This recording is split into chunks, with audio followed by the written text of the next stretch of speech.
Tapi kalau dikembalikan ma'rifahnya, basirahnya kepada Allah Subhanahu wa ta'ala, insya Allah hati itu akan bersih. Itu diantaranya. Maka sekarang ini kami perlukan sekali kebersihan hati. Dengan apa? Dengan membaca La ilaha illallah Muhammadur Rasul.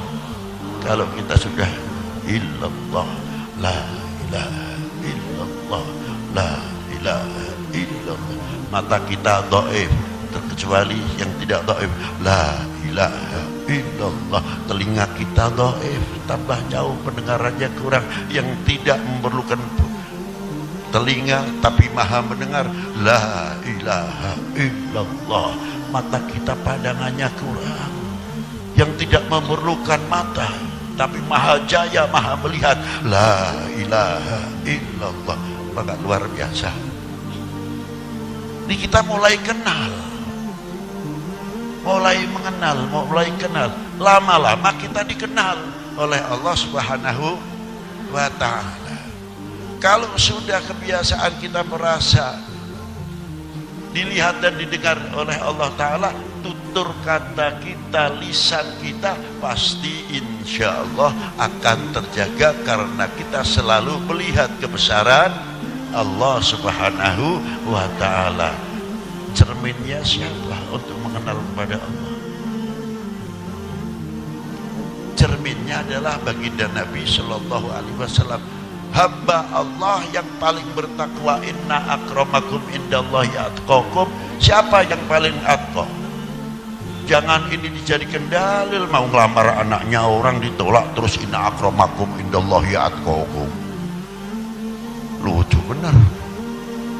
Padahal inna akramakum indallahi atqakum, siapa yang paling atqa? Baginda Nabi Sallallahu Alaihi Wasallam.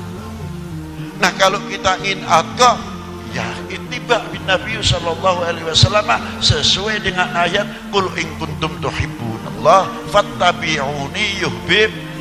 Sudah ada jalannya diberi oleh Allah Ta'ala. Tutur akhlak kita, bagaimana kita cara bergaulan, bagaimana Rasulullah menghadapi sahabatnya, dari yang watak yang paling lembut sampai yang keras.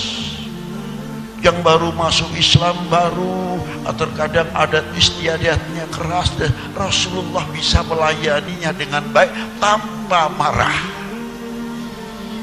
Dengan sebab itu akhirnya kita terbendung.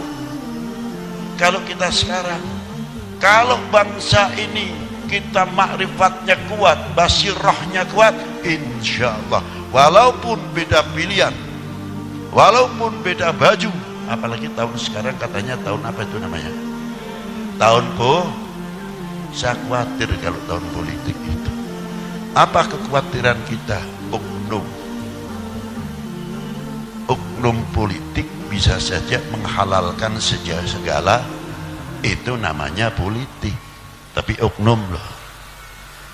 Nah, maka dari itu gedung selawat, yuk bareng-bareng bikin apa? Tahun damai. Setuju? Tahun berzikir, tahun berselawat, tahun kesatuan persatuan demi aman. Kalau bisa begitu, silahkan tahun politik berjalan, tapi tahun damai sebagai pendamping, mengawal terus, sehingga kelihatan kita bangsa Indonesia yang mempunyai kultur yang luar biasa. Para adab ketimuran leluhur kita melihat kita bangga dan senang. Ternyata bangsa Indonesia berapa kali pemilu, keintelekannya semakin maju, akhlaknya semakin baik, dan lain sebagainya. Nanti kalau ramai-ramai kampanye, jangan sampai antar kita itu kena hoa. Kalau mau hoa, saya tuturin mau, saya ajarin mau dah. Mau ya? You Indonesia, kamu Indonesia bukan? Ya, saya bangsa Indonesia. Saya juga bangsa Indonesia. Berarti apa-apa? Saudara, salaman, selesai. Dengan dengan adanya selesai. Wassalamualaikum warahmatullahi wabarakatuh.